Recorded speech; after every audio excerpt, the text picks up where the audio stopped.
భారతదేశంలో 100కి 100% కొట్టామంటే జనసేన.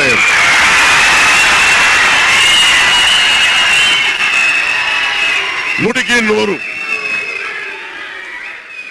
ఇది ఎందుకు ఈ విజయం జనసేన లేదంటే జన సైనికుల్లో వీర మహిళల్లో జనసేన నాయకులది కాదు, కేవలం వారిదే కాదు, 5 కోట్ల మంది ప్రజల ఆకాంక్షదే. మార్పు కావాలి,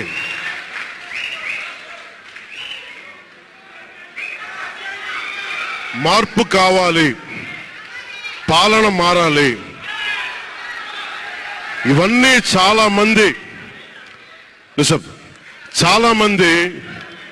కోట్లాది మంది ప్రజల ఆకాంక్ష. ఈరోజు ప్రజల తీర్పు. బాబు మీరిద్దరు కూర్చోవాలమ్మా, దయచేసి. నువ్వు పక్కకు వచ్చామ్మా, నువ్వు పక్కకు వచ్చే, నువ్వు పక్కకు రా, నువ్వు కొంచెం ముందుకన్నారా, మీరు కొంచెం ముందుకు రండి అమ్మా, మీరు ఒక అడుగులు ముందుకు రండి. మీరు కూర్చొని ఇబ్బంది పడతాం, దయచేసి కూర్చో,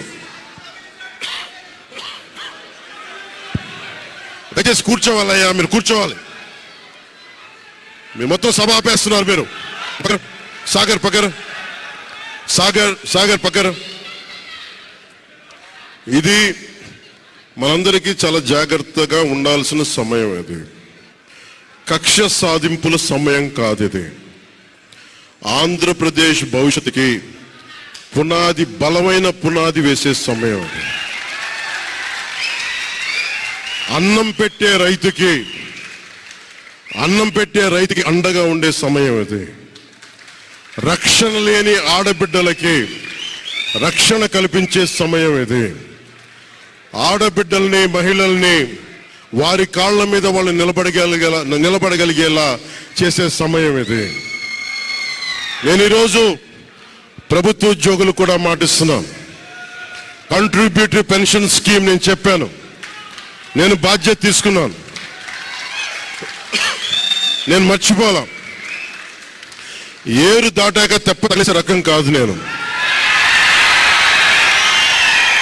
కాంట్రిబ్యూటరీ పెన్షన్ స్కీమ్ దానికి సరి సమానంగా అది కానీ మీకు న్యాయం వచ్చేలాగా సంవత్సరంలోపు తీసుకొస్తాను అని మాట ఇచ్చాం, తీసుకొచ్చి తీరుతాం.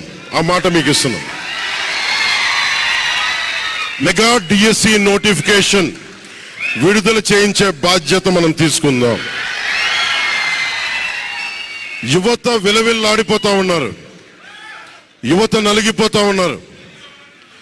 మీ చదువులకి తగ్గ ఉద్యోగాలు కానీ, మీ స్కిల్స్ ని పెంపొందించి మీకు ఉద్యోగాలు కానీ, నేను మీకు చెప్తున్నా, నాకు చాలా పెద్ద బాధ్యత ఇచ్చారు ప్రజలు. ఈ రోజున మామూలు బాధ్యత ఇవ్వాల.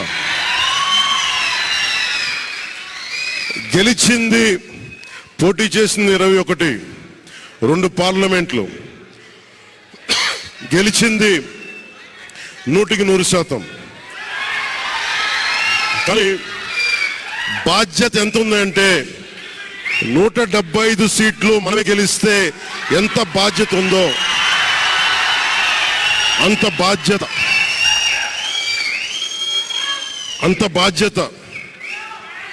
బాధ్యతతో మేము పనిచేస్తాం. యువత నలిగిపోయారు, నేను మర్చిపోలేదు.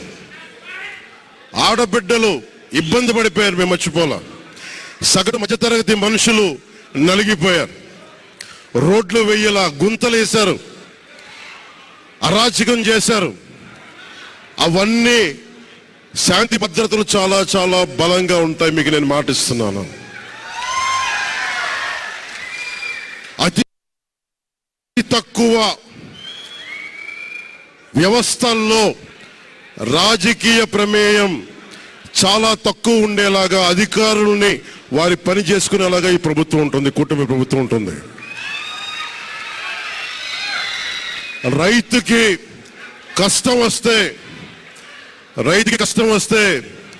హక్కును చేర్చుకునే ప్రభుత్వం తప్ప తిరస్కారంగా చిన్నచూపు చేసే ప్రభుత్వం అవ్వదు మనకి ఈ కూటమి ప్రభుత్వం.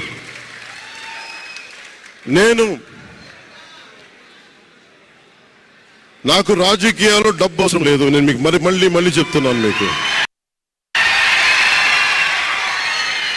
నేను డబ్బుల కోసం పేరు కోసం రాజకీయాల్లోకి రాలేదు.